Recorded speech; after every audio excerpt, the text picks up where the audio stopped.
Hi guys! Another day, another vlog. It is Tuesday. Public holiday pa din, kaya walang pasok. Pero si Sky meron, kaya sila mama, si papa. And ayun, hinatid nila si Sky, tapos may mga some bank errands lang din sila. Hindi na ako sumama kasi later aalis ako. I have meet up with my college friends. Siguro mga 4-ish, aalis na ako kasi 6 PM yon.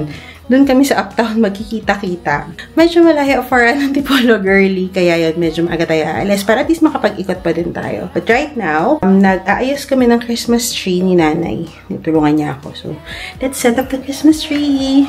And alam niyo guys, ang dami na naming nabili din kahapon, pero parang konti pa lang din siya, as in. Pakita ko sa inyo yung iba mga naligpit ko na. So, dito sa side na to, ayun yung mga onting Christmas figurines na kinip namin. Meron dyang mga vase-vases. So, tinanggal na namin. Tapos, yun yung mga cups ng kung saan-saang lugar. And then, dito wala naman talaga. And then, bumili na kami ng throw pillow at saka table runner. And then, ayan si Santa Claus with all the lagayan ng treats.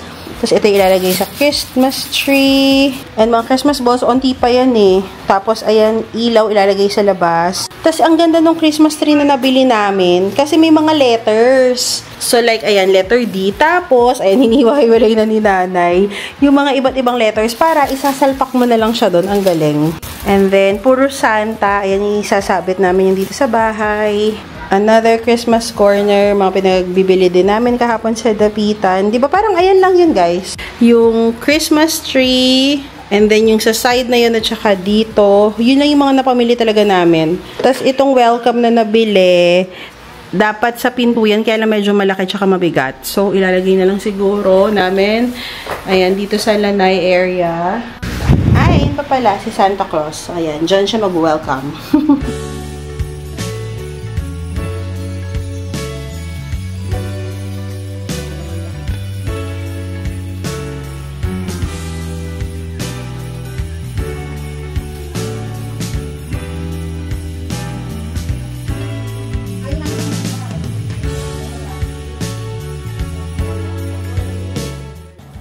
Hello! So, meron akong mga napamili sa Lazada. Yung mga 11-11 pa. Binili ko na to prior pa ako dumating. So, nandito na siya, matagal na. And, hindi ko pa siya na-unbox. Sobrang kabisihan ng Earth. Kaya, let's unbox this kung ano-ano ba mga pinamili ko at bakit ko sila binili. Mga sunblock para sa Bora. Meron naman ako actually nito sa Dubai. Kaya lang, dagdag pa sa bagahe. This is by Beach Hut, SPF 50, and then yung isa Max 100. Tapos meron silang free. Kaya pala ako bumili na medyo mahal na, or mas madami. Gusto ko may sunstick na din, nakasama. Sayang naman. And I got all of these no 11-11. So, ayan. Sunstick. Ay. Ito, hindi talaga ito mawawala, guys. Yung mga nipple pads, nipple tapes. Is this one. Pang phone, ilalagay mo for your phone para hindi mabasa. Ayan.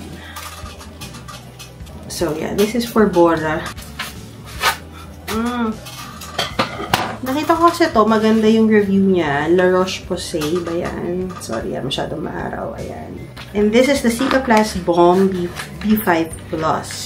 So, it's a moisturizer. Though more of Dubai to applicable sa akin. Kasi dito, oiliness naman. Kasi, di ba, puro mga sunscreen. Takot na takot umitim si ate girl.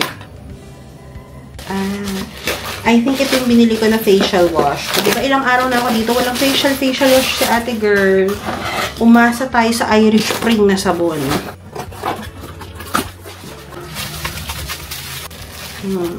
So, this is the foaming cleanser for ayan, normal to oily skin.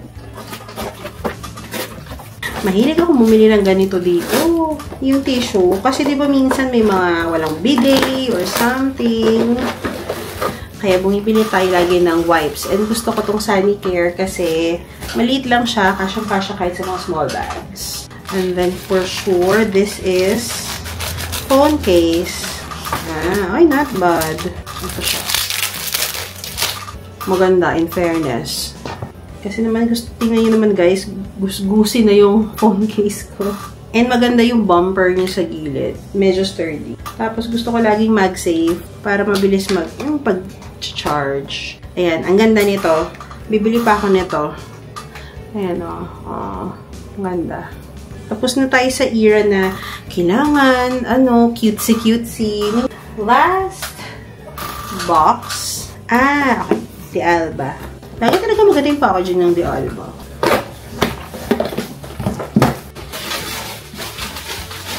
And guys, itong The Alba, repurchase na to. I finished a couple of bottles already. So, ito yung kanilang serum water. Ayan. Hindi ito yung spray. Oo nga pala, kasi malaki yung binili ko. Tapos, meron na silang freebies na mga ganyan. Nice. Gusto natin yan, mga pa-freebies. Mga essence. So, yun lang naman na nabili natin sa Lazada. Hindi pa ako uli nag-order. I don't think meron akong coming orders pa. But, yeah, that's all for today. Prepare na tayo. Kasi tayo ay may lakad pa at luluwas pa tayo. Meet up college friends. So ayun lang. Prepare muna tayo. Hindi pa tayo maalis, hulas na. Nakapagdalawang palit ako ng damit. Kasi feeling ko kanina ang init ng damit ko. So, naganyan na lang ako. Nahiya kasi ako galing sila ng work. Baka mamaya sobrang casual. Ganun. Ay, wait lang. Andiyan na yung Joyride. Nagbook akong Joyride. Hello? Ay, sige po. Labas na po ako. Nainis na po ako. Simula po sa guard, yung dulong-dulo po na kanto kaliwa. Opo. Hindi na pala umuulan. So, yung mga college friends ko, ang tagal ko nang hindi nakikita yon. Ayan, kita kami. Yung iba nakikita ko naman recent years. And then, yung iba, sobrang tagal, like, pagka-graduate pa ng college. Yung isa kasi galing US. So, sakto naman nandito. Kaya, meet natin siya.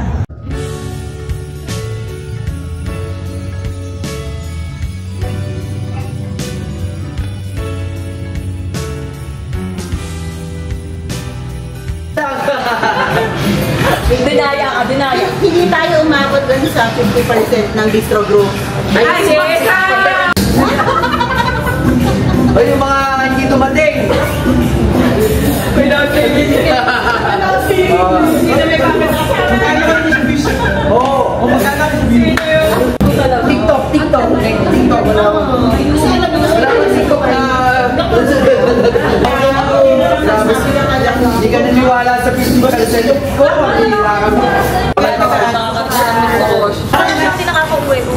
Ano yun? Ayan si May. Ayan si Mel. Diba? Ang babata namin. Oh my God. Ayan si Ed. Baka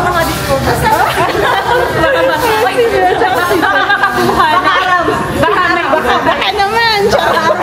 Baka naman sa mga US citizen. Baka naman. Ito yung kaibigan kong napaka-sexy. Ano ba yan? Nasaan bang 41 years old dyan? Hi. Hello. Ito lang sinusundo kita getting call center. So, may sundo po ako for today's video. Ayan. Alam niyo na, passenger princess. Hindi pwedeng nagko-commute, lalo na pagkagabi. I wanna keep her safe. What? Ayaw kasi nagko-commute eh. Huh? Kanina nag-commute ako. Anyways, finish na yung aming meet up with college friends. Ayan, hindi yun lahat. More of mga kablock ko lang talaga nung college, from first year. Tapos si Poch, tsaka si Jet, work. Yan, mga ka-work ko. Pero magkakakilala din naman kami lahat kasi halos pare-parehas ang course. But yeah, happy to meet them again after yung most of them, almost 2 decades na hindi ko nakikita. Pero yung some, nakikita-kita ko naman recently. Saan tayo matutulog today? Sa amin naman. Alternate. Alternate doon sa kanila naman. Hi guys! Another day, another vlog. It is Wednesday. Back to work na tayo after that long weekend. To be quite honest guys, wala pa akong leave na kinukuha simula nung umuwi ako sa Pilipinas. It's just the long weekend. Oo. Kasi Friday night naman yung flight namin. That's 11:40. And tinapos ko naman yung shift ko. Ayun, layover sa Hong Kong. Mapua fight. Dapitan, and meet up with my college friends. So, ayun, puro lang yan weekend at saka long weekend. So, technically, 1 week akong naka-work from home. Actually, may 1 day next week na pupunta ako sa office. So, that's BGC day. And then, after that, naka-leave ako for Boracay. After that, may few days uli akong work. And then, after that, Christmas vacation na. So, doon na naka-leave na talaga ako. The entire Christmas vacation. Tapos, babalik lang ako for a few days na naman in January to work from home. And then, naka-leave na ulit until makabalik ng Dubai. So, that's the schedule. It's already almost 4 p.m. Manila time. So, 12 noon. Meron akong meeting. Dito ko kunin sa taas kasi nanonood sila ng TV sa baba.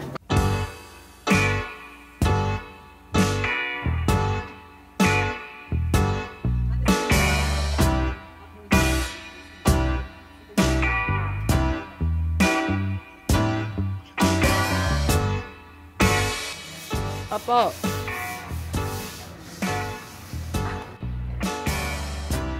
Good morning! Another day, another vlog.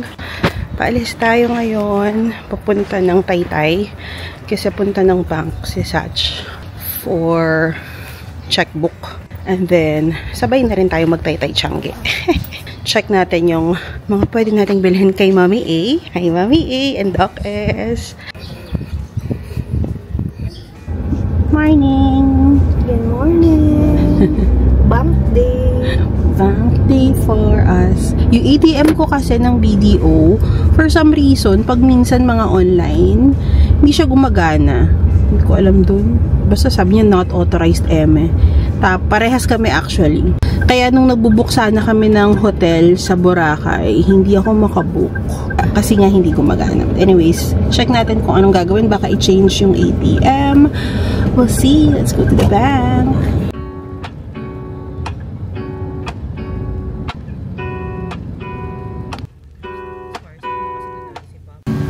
Lazy Sunday mornings.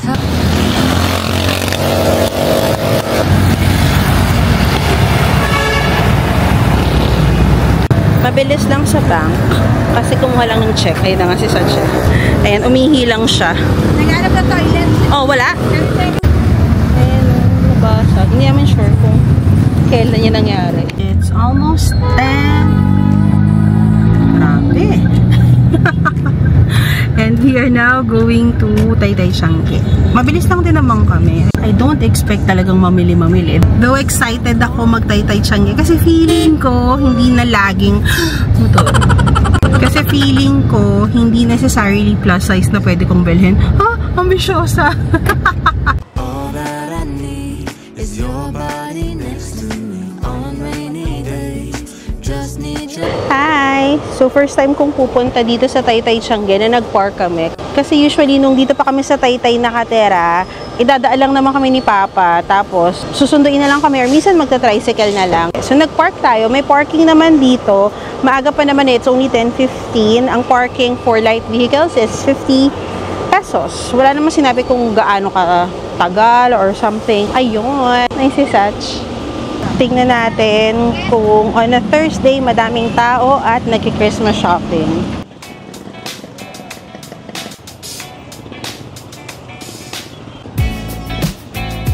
Ayan, pag naiihi kayo may toilet dyan, 5 pesos malinis naman. So, dito siya sa gilid ng Taytay Mega Changi. Maayos naman yung toilet dyan. Lagi kami dyan nagto-toilet pag naabutan ng ihi. Oh, mga labubu!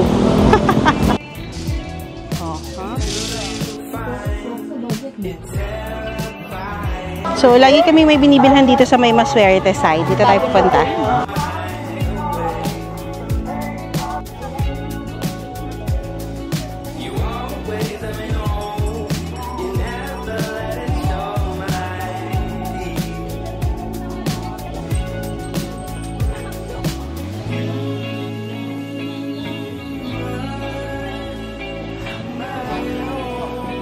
May XL daw niyan. Long sleeveless siya. Tingnan natin. Ganda na mga bags. In fairness. So, sexy lang ako.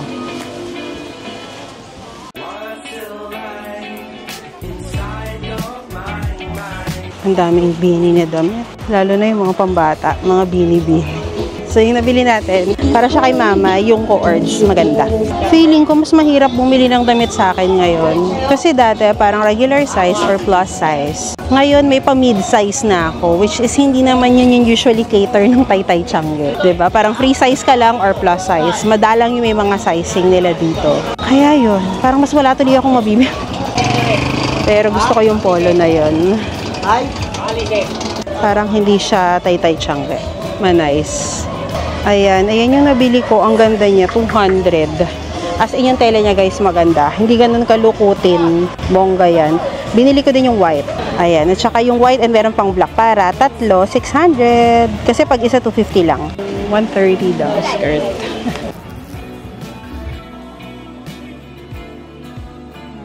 First time kong pumunta sa side na to. And madami siyang plus size in fairness, ha.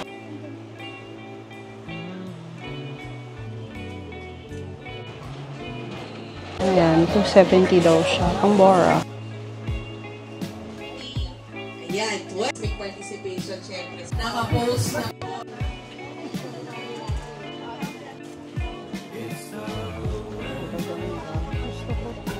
Sana may orange. Gusto ko yung tube, pero wholesale lang. As in, hindi pwede.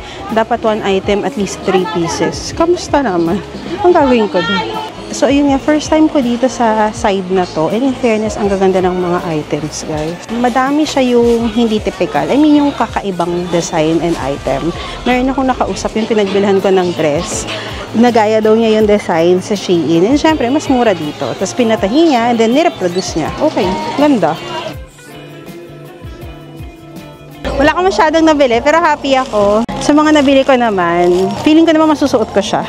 Bumili siya ng mga shorts. For the shorts! For the shorts. Kasi ang gusto niya mga t-shirts sa Uniqlo. So, yun yung maganda. Mag-mix and match kayo ng Taytay Tiangge at saka hindi Taytay Tiangge para elevated look. So, now, nakikita na namin yung mga itlog ng pugo. Kain muna kami.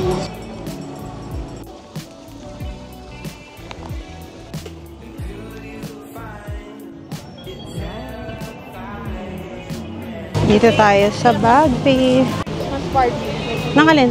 Mama.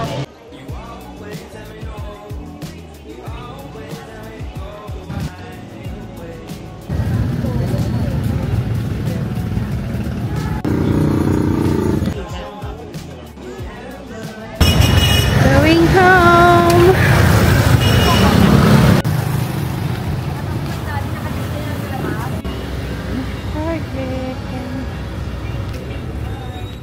We are now home. Papakita ko sa inyo yung mga onting items na napamili ko sa Taytay Tiangge and hindi nga siya madami. Parang gusto ko lang din kalmahan kasi kakadating ko lang.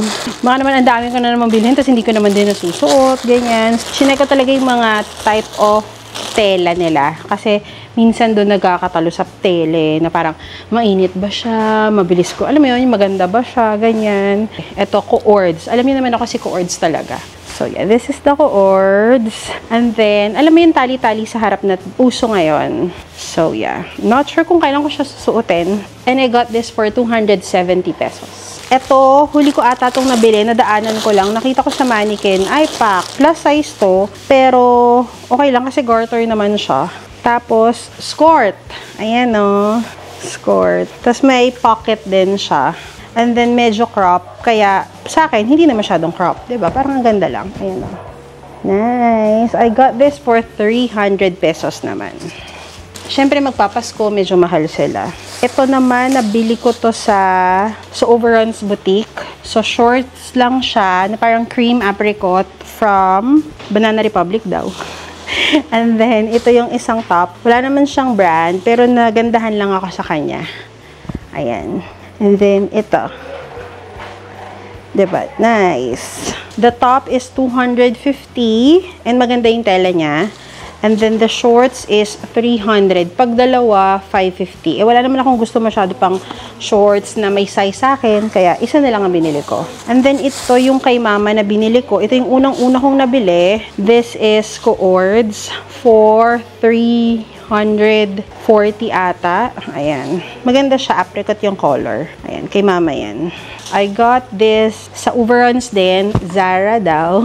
And this is yung skirt na merong slit sa harap. Meron akong skirt, H&M naman yun, pero sa likod kasi yung slit nun, and medyo washed yung color. Gusto ko na medyo dark. So, nung nakita ko to, I pack. Medyo masikip nga pero kebs na yan, ilalaban na lang ng Monjaro yan.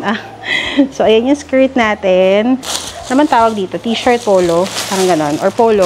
Ang gaganda ng tela nito. I got this for 200 pesos. Ayan, yung paplansyahin mo pero hindi talaga bonggang plansya. I got blue, black, diba, iba-iba. Pare-parehas lang. Minsan kasi pag naka-shorts, ang gaganda ng mga ganito. Parang pag ayaw mo mag-t-shirt, ganito, polo. So, regular yung size niya, hindi mahaba, kaya okay. And then the last one is white. Medyo oversized siya. Large yung kinuha ko. Pero yung blue kasi walang XL. Ay, walang large. So, XL na lang din. So, this is the white. Yan. Nice siya. Medyo manipis, but that's fine. Okay lang. Maganda siya. Ang ganda talaga ng tela niya, promise. Papasa siya ng mga Uniqlo, H&M, ganyan. Yeah, ayun lang lahat ang napamili natin sa Taytay Tiangge. Magkano ba ako inabot? Umabot din ako 2 plus siguro. But yeah, that's it. I hope na makabalik pa tayo doon kasi meron pa akong mga hindi pa nabibili. Like yung for Doc S and Mami A. So, yun ang babalikan natin sa susunod sa Taytay Tiangge.